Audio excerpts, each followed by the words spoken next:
Hai everyone, welcome back to my channel. Masih ngomongin tentang fungsi matematika dan penerapannya di bidang ekonomi dan bisnis. Kali ini kita membahas tentang fungsi linier.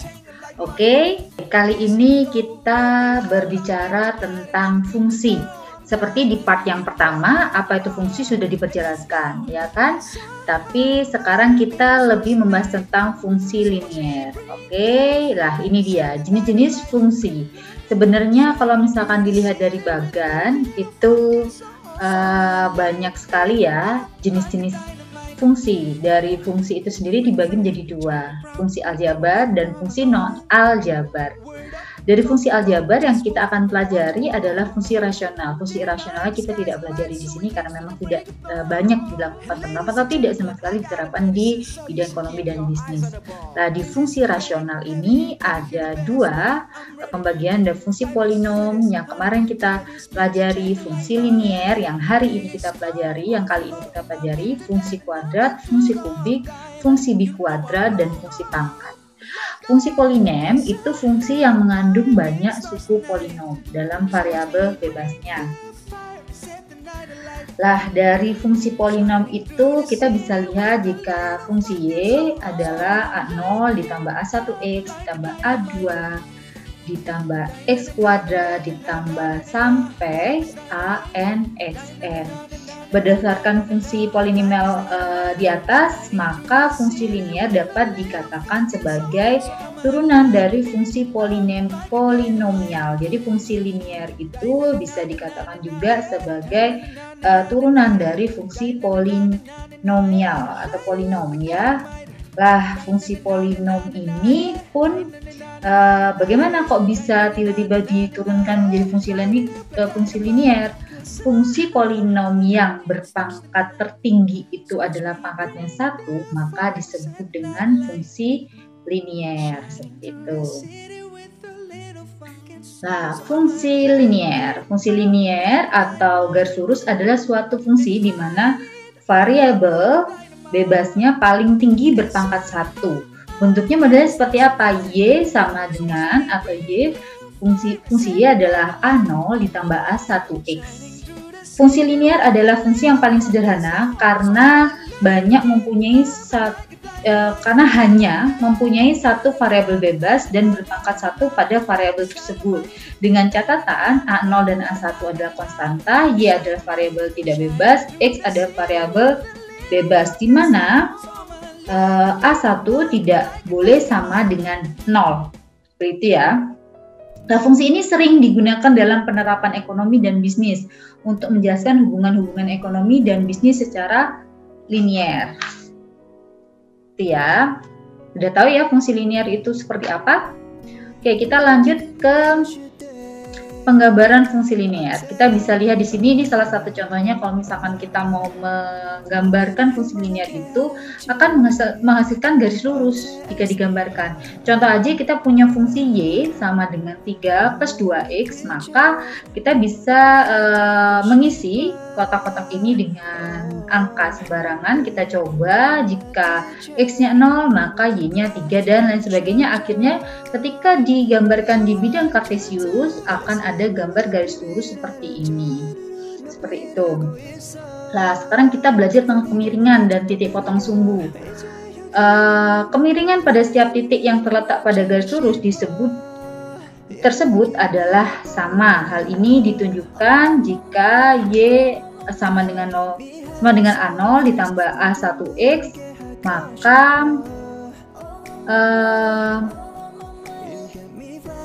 maka di situ bisa dilihat bahwa kemiringan dari fungsi linier dengan satu variabel bebas X adalah sama dengan perubahan dalam variabel terikat dibagi dengan perubahan dalam variabel bebas independen. Biasanya kemiringan itu dilambangkan dengan huruf M, di mana M sama dengan delta Y dibanding delta X atau Y2 dikurangi Y1 dibagi X2 dikurangin X1.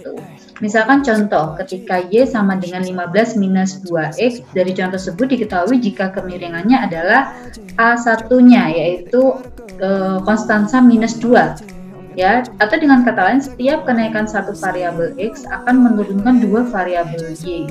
Oke, selanjutnya membentuk persamaan garis linier melalui satu titik dan dua titik. Kita akan membahas yang satu dulu. Secara geometris, kemiringan suatu garis lurus disebut dengan tangen atau TG. Tangen atau TG itu secara matematis berarti perbandingan antara sumbu vertikal Y dengan sumbu horizontal X. Kita bisa lihat persamaan sebuah garis yang menelusuri atau melewati satu dua titik X atau Y buat persamaan seperti ini. Nah, kita bisa lihat geometrik dari tangen itu ada 4 macam kemiringan garis lurus. Gambar yang pertama, kemiringan positif.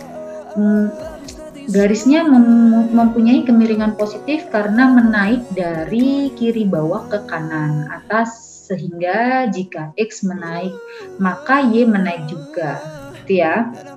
Dan di gambar yang B ada kemiringan negatif, di mana garis mempunyai kemiringan negatif itu karena menurun dari kiri atas ke kanan bawah, sehingga jika X menaik maka Y akan menurun. Dan macam yang ketiga adalah kemiringan 0 atau bisa dilihat Y-nya 0, X-nya yang masih ada titik sumbunya ya. Maka kemiringan garisnya 0 dan X yang bertambah, Y tetap konstan. Dan macam yang ketiga adalah kemiringan tak tentu. Kemiringan tak tentu itu karena X-nya konstan, Y-nya yang tak tentu. Parameter lainnya dalam fungsi linier, Y sama dengan A0 ditambah A1X adalah konstanta 0 atau yang kita sebut sebagai titik potong dengan sumbu Y. Bila X sama dengan 0. Titik potong sumbu Y atau intercept Y dari suatu fungsi linier dengan satu variabel bebas adalah sama dengan nilai dari variabel terikat bila nilai dari variabel bebas sama dengan 0. Contohnya, jika Y sama dengan 15 min 2X, maka titik potong dengan sumbu Y ada 15, karena X-nya adalah 0, maka Y-nya adalah 15. Nah, kita ngomongin bentuk umum dari fungsi linier. Ada dua bentuk umum dari fungsi linier, yaitu bentuk eksplisit dan bentuk implisit. Kita akan mempelajari bentuk eksplisit dulu. Bentuk eksplisit itu biasanya dinotasikan dengan Y sama dengan A0 ditambah A1X, di mana A1 tidak sama dengan 0. Suatu fungsi linier yang mencakup satu variabel bebas dan satu variabel terikat mempunyai bentuk umum yang tadi saya ceritakan, di mana A1 tidak sama dengan 0. Bentuk ini disebut dengan kemiringan titik potong atau slope and intercept. Bentuk seperti ini bisa dilihat dari letak kedua variabel X dan Y, maka bentuk ini dapat disebut sebagai bentuk eksplisit. Karena variabel X dan variabel Y saling terpisah oleh tanda sama dengan. Untuk fungsi linier bentuk seperti ini nilai kemiringannya adalah A. Dan nilai titik potong sumbu Y adalah 0, A0. Misalkan contohnya adalah Y sama dengan fungsi 5 ditambah 3X, maka nilai kemiringannya adalah 3 dan titik potong dengan sumbu Y adalah 0,5. Seperti itu. Oke. Selanjutnya, bentuk umum dari fungsi linier berbentuk implisit. Nah, fungsi linier yang berbentuk implisit, kedua variabel X dan Y berada pada satu ruas atau di ruas kiri biasanya, dan ruas kanan dijadikan 0. Bentuk implisitnya bentuknya adalah AX plus BY plus C sama dengan 0, di mana kemiringannya adalah minus A per B dan titik potong dengan sumbu Y adalah 0, minus C per B, gitu ya. Itu bentuk implisit. Menentukan persamaan garis pun itu mempunyai dua metode. Yang pertama metode 2 titik, yang kedua metode 1 titik dan 1 kemiringan. Lah, metode 2 titik, misalkan kita nggak usah bicara teoritikal, kita langsung bicara soal misalkan ya, carilah persamaan garis yang melalui titik 3,2 dan 4,6. Bagaimana caranya? Kita ketahui di situ bahwa penyelesaiannya adalah X1 itu 3, X2 adalah 4, Y1 adalah 2, Y2 adalah 6. Dimasukkan ke rumus yang tadi, Y kurang Y1 dibagi X dikurangi X1 sama dengan Y2 dikurangi Y1 dibanding X2 minus X1. Akhirnya diperolehlah, dimasukkan semua tadi informasi data yang sudah diketahui perihal X1, X2, Y1, dan Y2 dalam rumus tersebut. Lalu kita hitung, dari situ kita mengetahui ternyata persamaan garis yang melalui titik 3,2 dan 4,6 itu adalah Y sama dengan 4X minus 10. Lah kita bisa menggambarkan 4X minus 10 itu seperti gambar yang warna hijau di bawah. Nah itu dia, contohnya aja misalkan X-nya 0 ya kan, X-nya 0, maka Y-nya adalah minus 10 di bawah sini ya, minus 10 gitu. Begitu juga kita masukkan yang lain seperti contoh yang tadi ada kotak-kotak yang angkanya diisikan di dalam itu, akhirnya kita bisa menggambarkan garis lurus ini sebagai persamaan atau fungsi linearnya. Metode yang kedua itu adalah metode satu titik dan satu kemiringan, di mana kita mengetahui adanya soal persamaan yang melalui satu titik yaitu 6,4 dan kemiringannya di 2/3 ya, di 2/3. Lah gimana menyelesaikannya? Penyelesaiannya kita masukkan ke rumusnya ini Y dikurangi Y1 sama dengan M dalam kurung X dikurangi X1. Nah, kita masukkan X-nya berapa, Y-nya berapa, dan M-nya berapa. Akhirnya kita memperoleh informasi jika Y-nya itu sama dengan minus 2/3X ditambah 8. Ini salah ketik ya. Y sama dengan min 2/3X ditambah 8. Dan kita bisa gambarkan persamaan garis lurus itu ke bidang kartesius. Nanti ada latihan yang wajib kalian kerjakan juga. Baik, selanjutnya perihal hubungan dua garis lurus. Nah, di sini ada 4 macam tentang hubungan dua garis lurus ini. Seperti yang disebutkan di penjelasan sebelumnya, setiap garis lurus itu mempunyai kemiringan dan titik potong atau intercept. Apabila dua garis yang mempunyai kemiringan yang berbeda-beda atau sama, dan juga bila titik potong dengan sumbu Y berbeda-beda atau sama, maka bila digambarkan di bidang kartesius X dan Y akan terdapat 4 kemungkinan. Yang pertama adalah berpotongan, dua garis lurus saling berpotongan. Dan yang kedua adalah dua garis saling sejajar.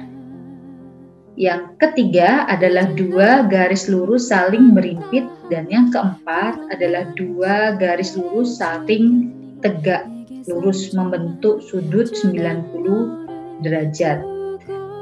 Kalau misalkan dilihat di gambar ini, gambar yang A, kedua kemiringan garis yaitu A1 dan B1 adalah tidak sama, atau A1 tidak sama dengan B1, dan kedua titik potong sumbu Y A0 dan B0 tidak sama, maka dari itu mereka berpotongan ya.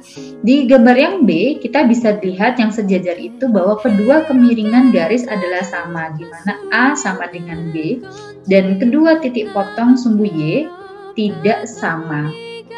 Di gambar yang C yaitu berimpitan, kedua kemiringan garis adalah sama dan kedua titik potong dengan sumbu Y adalah sama. Hubungan dua garis yang gambar D yaitu tegak lurus bisa dilihat di gambar itu jika kedua kemiringan garis adalah tidak sama tetapi nilai perkaliannya menghasilkan -1 dan kedua titik potong dengan sumbu Y tidak sama. Seperti itu ya. Oke, seperti itu kita akan untuk bagian part 2 selesai. Kalian bisa kerjakan tugas di bagian kedua. Sudah ada pembagian mana saja setiap orang untuk mengerjakannya, karena tugasnya individu, masing-masing orang tugasnya berbeda. Dilihat di pembagian tugasnya. Gitu aja ya, kita ketemu di part ketiga. Bye-bye.